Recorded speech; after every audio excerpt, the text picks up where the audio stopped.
In order to keep up with the pace of the new year, we have developed a new motherboard, Bigtreetech GTR V1.0.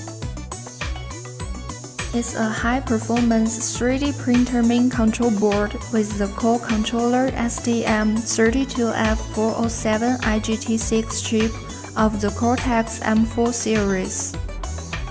The motherboard uses a 32-bit 168 MHz ARM grid, which greatly improves its performance.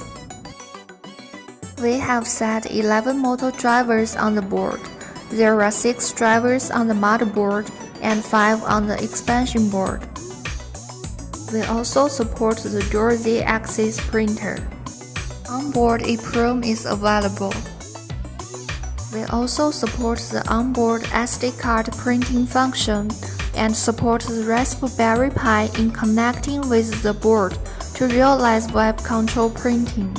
And we have reserved the expansion ports of BL Touch, PWM, ADC, UART, I2C, and CAN.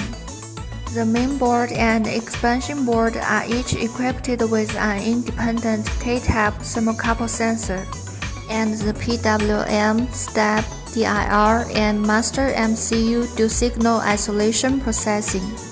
There are 2 TVS to the power input for protection.